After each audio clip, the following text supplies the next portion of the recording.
Bonjour à tous pour la vidéo d'aujourd'hui. Donc ça va être une nouvelle vidéo de commenter de partie pour le rush. Et on va voir qu'on se rapproche des 1000 Elo.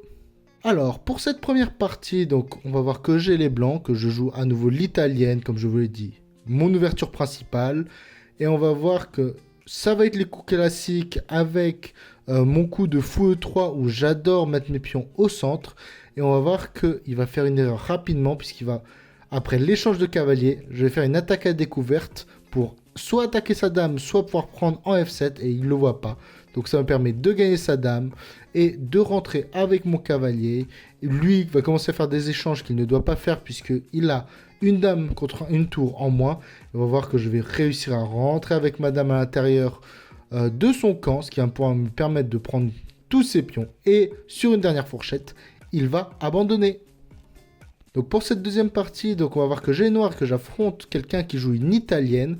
Et on va voir qu'il va essayer de faire une italienne agressive. C'est-à-dire que sur l'italienne, souvent le pion F7 est faible.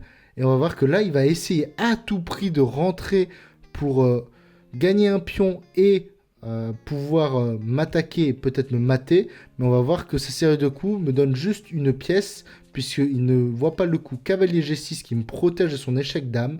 Et on va voir qu'il va quand même récupérer le fou, mais il n'a plus d'attaque. C'est-à-dire qu'il a la dame qui est bien dans mon camp, mais il n'a pas de pièce pour la supporter. Et une dame ne peut pas attaquer seule un roi, surtout lorsque l'on est quasiment égalité ou qu'on a une pièce en moins. Donc là, on va voir que je vais jouer pour roquer mon roi manuellement.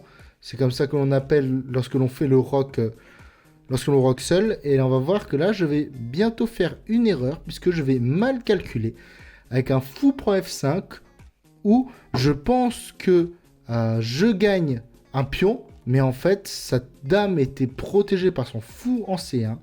Et en fait, mon attaque me fait perdre une pièce puisque j'avais anticipé dame prend dame, tour prend et tour prend tour, et s'il prenait mon fou, je gagne une pièce. Mais comme il y a encore le coup fou prend E3, et bah ça ne marche pas. Donc je redonne la pièce que j'ai gagnée et ça me fait avoir un pion en plus. Donc pour ce qui est le reste de la partie, donc on va voir que je vais essayer de jouer avec un pion de plus et essayer de gagner, mais on va voir que je redonne déjà un pion soit en C7 soit en F6, donc je bouge la tour pour pas me prendre une fourchette. Et on va voir que avec mon pion D qui est pion passé, je vais avancer petit à petit. Donc je vais créer ma structure de pion tout en prenant les colonnes ouvertes pour ne pas qu'il rentre dans mon camp. Et on va voir que ce pion D que je viens de pousser, je vais essayer de le pousser un maximum. Donc pour cela, je vais créer ma chaîne de pions tout en protégeant le pion A7 qui est le pion faible de ma chaîne de pions. On va voir que je vais à nouveau prendre une colonne ouverte, cette fois pour pouvoir prendre avec mon cavalier en G4. Et on va voir que je vais ramener mon roi pour prendre son dernier pion. Et à ce moment-là, il va échanger les cavaliers et je n'aurai plus qu'à mettre ma tour derrière mon pion et pousser mon pion jusqu'à dame avant qu'il abandonne. Donc pour cette troisième partie, je suis encore les noirs et j'affronte encore une italienne. Donc je joue la défense de Philidor, comme je vous l'avais dit dans une ancienne vidéo. Et là, on va voir que je vais essayer de prendre le centre rapidement en poussant un pion et en mettant un cavalier. Mais lui, il va trouver le coup dame B3 qui va m'embêter puisqu'il va mettre de la pression sur mon pion F7. Donc on va voir qu'il va beaucoup réfléchir et qu'il va jouer cavalier G5. Mais j'ai mon coup dame E8 qui protège. Et je vois le coup dame A5 qui fait une fourchette et qui me permet de dégager la pression de F7. Donc là, on va voir qu'on va commencer à beaucoup échanger. Je vais clouer son cavalier. Et à ce moment-là, je vais essayer de mettre la pression sur son cavalier avec un coup de dame. Et je vais l'empêcher de roquer avec un coup de fou en H4 échec. Ce qui me permet de l'enlever le roc. Et à ce moment-là, je vais essayer de lui mettre la pression avec mes tours qui rentrent. Mais on va voir que je ne vais pas y arriver. Donc je vais essayer de doubler mes tours sur la colonne ouverte pour espérer rentrer avec mes tours. Et on va voir qu'il va échanger toutes les tours. Et à ce moment-là, je remarque un piège. Puisque s'il prend avec son fou en A7, je vois que je peux le bloquer avec B6. Et ensuite, lorsqu'il fait fou B8, défendre avec mon fou en D8. Ce qui me permettrait d'aller chercher son fou tranquillement. Et en fait, on va voir plus tard dans la partie que c'est une erreur. Puisque à ce moment-là, je ne le sais pas, mais mon roi est condamné à rester près du pion en A. Et en fait, il va commencer à mettre tous ses pions sur blanc. Et comme j'ai qu'un fou de couleur noire, je ne vais pas vraiment pouvoir l'attaquer. Et on va voir que dans la situation, je vais être extrêmement bloqué. Donc il faut surtout pas que je perde mon pion E5, sinon c'est la défaite assurée. Et c'est pour ça que je vais réfléchir et on va voir que je vais jouer G4 pour l'empêcher de rentrer et pouvoir bouger mon fou en G5 puis en F4 pour essayer, en sacrifiant le pion F, pour essayer de défendre mes deux pions et qu'il ne gagne pas, puisque mon but à ce moment-là est de faire nul. Et on va voir que je vais être un petit peu vicieux en l'attaquant sur le temps et en faisant des coups auxquels il doit réfléchir, puisque je vois qu'il ne lui reste que 5 secondes et il a 2 secondes. Et en fait, je joue des coups jusqu'à ce qu'il perde autant. Donc pour cette quatrième partie, donc, on va avoir une carreau-canne de la part de l'adversaire. Et moi, lors des carreau-cannes ou de la défense française, je fais toujours les variantes d'échange, c'est-à-dire que je prends toujours le pion en D5. Donc là, on va voir que je vais établir mon plan, c'est-à-dire faire ma chaîne de pions pour contrôler la case E5 et mettre un cavalier en E5. On va voir que ça va bien l'embêter. Et on va voir qu'il va essayer d'attaquer la case E5, mais je vais défendre avec mon cavalier pour vraiment contrer son influence. Et là, on va voir qu'il va faire une erreur, puisqu'après ma prise, il va me donner sa tour. Et en fait, je vais gagner une qualité, puisqu'il a récupéré une pièce contre une tour. Donc à ce moment, je vais toujours mettre la pression en E5 en ramenant ma tour, puisque lui aussi essaie de mettre la pression avec son coup de tour E8. Et on va voir que je vais remettre le cavalier mon deuxième cavalier pour mettre la pression. Et je vais essayer de rentrer dans son camp avec des coups comme Dame B5 qui menace de prendre sa tour qui est en E8. Alors qu'il trouve le coup cavalier D6. Et donc je vais continuer à rester sur cette diagonale qui attaque la tour, mais en même temps rester sur la diagonale blanche puisqu'il ne peut pas m'attaquer avec son fou. Et ça me permet aussi d'avoir une solution de repli sur ma diagonale blanche puisqu'elle est ouverte. Donc à ce moment-là, on voit qu'il pousse et donc en fait il fragilise son pion E6 qu'il ne pourra pas totalement défendre puisqu'il n'a pas de fou blanc. Et on va voir que je vais doubler mes tours pour attaquer E6 tout en bougeant le cavalier pour attaquer E6. Et en fait, ça va péter puisque je vais pouvoir prendre son pion sans danger. Et à ce moment-là, il va être pressé par le temps, faire une erreur et je vais faire un échec à la découverte qui pourrait me permettre de prendre sa tour. Mais on voit qu'il perd autant. Cette cinquième partie, donc on va voir que l'adversaire va faire n'importe quoi. Donc je vais vous mettre la partie en super accéléré. Mais on va voir qu'il bouge ses pions n'importe où. Il va me donner des pièces de partout.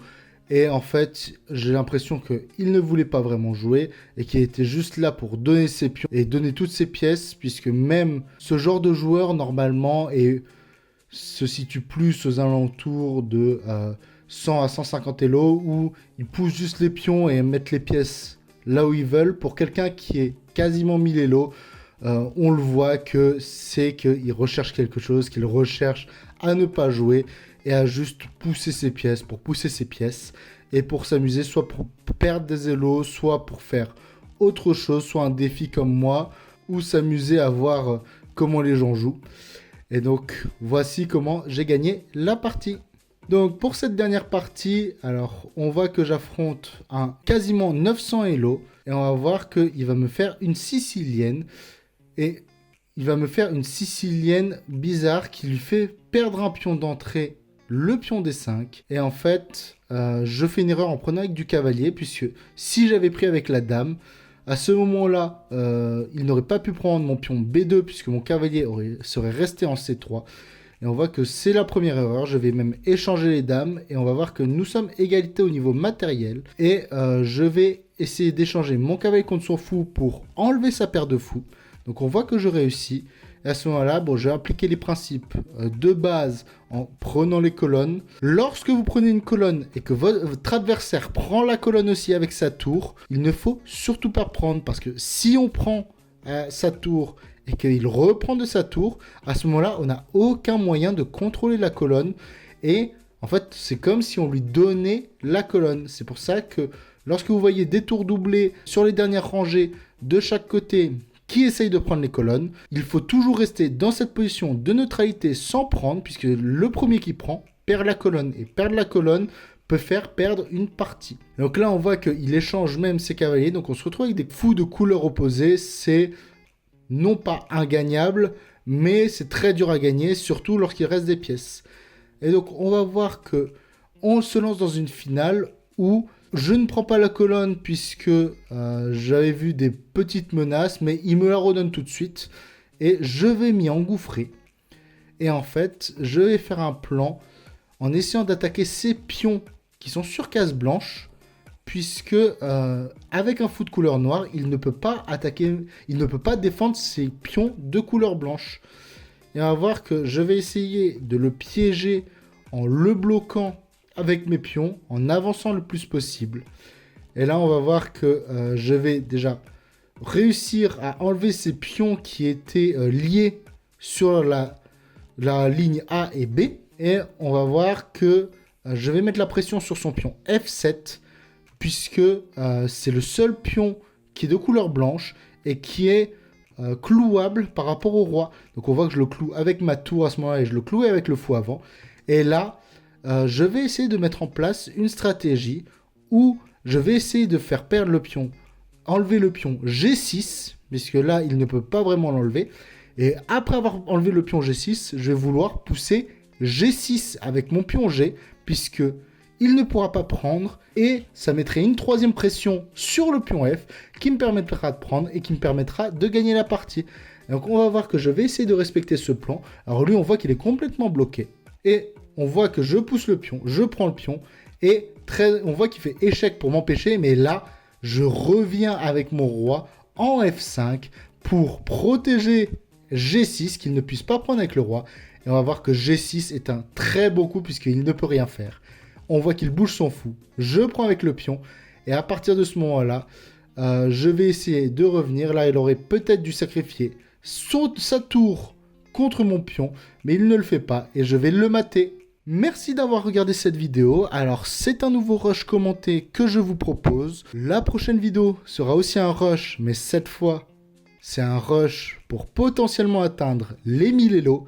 Et ensuite je verrai entre vidéo d'analyse et vidéo de tactique comme ce que j'ai pu faire sur les problèmes. Je vous dis au revoir et à bientôt.